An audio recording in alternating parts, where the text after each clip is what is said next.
Notre deuxième invitée, Claire Calossi, bienvenue, merci d'être avec nous. Vous êtes donc Bonjour. Bonjour. Vous êtes donc directrice générale de Aide et Action. Oui, voilà. Tout à fait. Alors tout de suite, nous avons des images.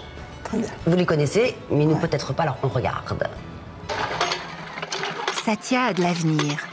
Comme les filles du Tamil Nadu, elle travaille pour aider ses parents. Grâce au parrainage, elle va à l'école. Elle y apprend à lire et à compter. Demain, elle aura un métier. Parrainer avec Aide et Action, c'est agir à la racine, sur la pauvreté, la maladie, l'exclusion. L'éducation change le monde. Devenez parrain.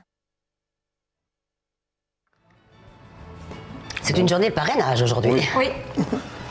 Donc vous êtes directrice générale de Aide et Action. Alors on va d'abord parler de l'historique peut-être. Oui, pour tout à présenter fait.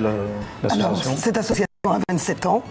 Et elle a été créée avec vraiment la mission de se dire que l'éducation c'est un droit. Et qu'aujourd'hui encore, à cette époque-là, il y avait plus de 300 millions d'enfants qui n'allaient pas à l'école. Comme aujourd'hui, vous en avez encore 80 millions. Donc ce droit à l'éducation pour tous les enfants a vraiment fondé cette association. Et ça a été plus loin que ça. C'est pas seulement l'éducation de base scolaire, mais c'est aussi tout ce qui touche à l'éducation de l'enfant dans son milieu. Et je crois que c'est ça qui a fait... C'est plus important pour vous, voilà. ça. Oui. Bon, et c'est vrai que ça touche à tous les sujets, dont l'eau, vous avez vu dans le petit film, mais aussi à beaucoup d'autres choses. Ce qui est l'éducation dans la famille, l'éducation dans la santé. Le sida est quand même quelque chose qui, d'abord, par l'éducation, permet de lutter contre le sida.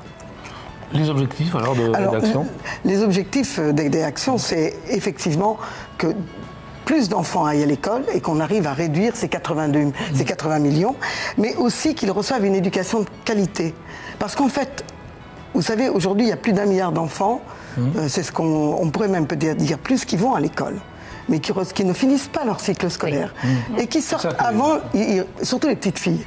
Sur 3 enfants scolarisés, vous avez 2 filles qui sortent de l'école et qui ne vont pas jusqu'au bout. Il y a une raison Oui, tout à fait. D'abord, il y a des raisons effectivement culturelles, il ne faut pas les oublier, celles-là. Et qui font que les petites filles, elles sont en âge de se marier. Et puis aussi, il y a le fait qu'à la maison, elles sont là, elles assurent de nombreux travaux ménagers, elles gardent les petits frères et sœurs. Et puis, bon, la fille, ce n'est pas intéressant qu'elle puisse suivre un cycle scolaire. C'est le petit garçon qui, lui, va subvenir à la vie de la famille. Donc la petite fille est sacrifiée. Voilà. Okay. Donc il faut vrai. Nous, si on travaille, c'est essentiellement aussi sur les filles. Alors vous avez plusieurs missions. On va peut-être parler d'abord des missions internationales. Oui. Bon, alors on travaille aujourd'hui dans 23 pays.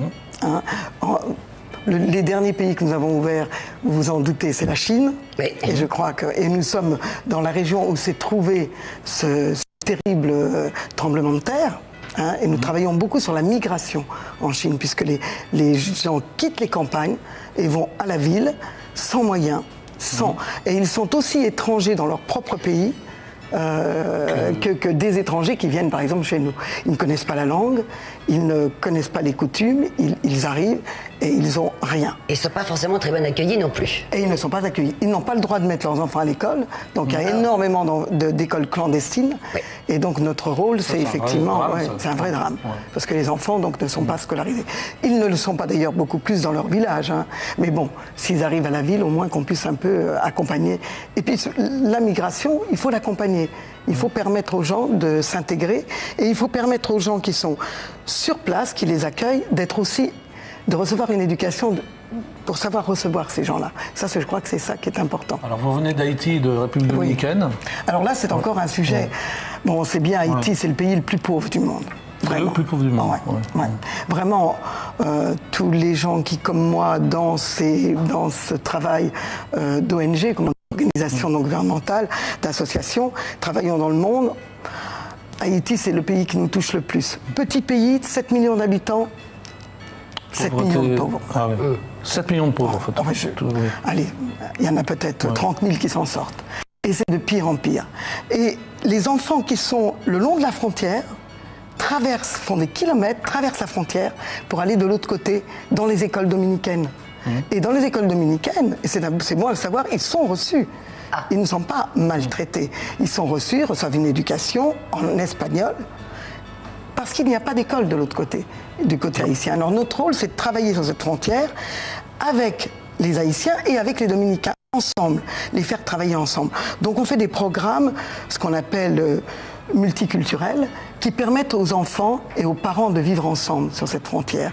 C'est vrai que les Haïtiens sont souvent, disons, maltraités par les Dominicains, uniquement parce qu'ils sont plus pauvres, parce qu'ils viennent chercher du travail, et donc ils n'ont pas de papier, ils n'ont rien, donc ils sont exploités, c'est tout à fait vrai. Mais il y a vraiment sur cette frontière des gens de bonne volonté, qu'ils soient haïtiens ou dominicains, qui veulent travailler ensemble et qui veulent que les enfants, qu'ils soient dominicains ou haïtiens, reçoivent une éducation. Et nous, notre rôle, c'est ça, c'est de faire en sorte qu'ils aient une éducation de qualité. Et votre mission en France aussi, c'est précis? Oui. Nous sommes à Villiers-le-Bel. Alors bon... J'allais dire c'est un hasard, mais par rapport au... Oui, disons que c'est un hasard. D'accord. Par rapport aux événements qui se sont passés. Mais je crois que c'est important. En France, on le sait, alors on le dit, mais on ne veut pas trop le voir. Bon, on le sait avec les SDF dernièrement, mais on ne veut pas trop voir ce qui se passe dans nos banlieues. Et c'est quand même un melting pot. Vous avez 60 nationalités qui sont là, les unes avec les autres, qui ne parlent pas les mêmes langues.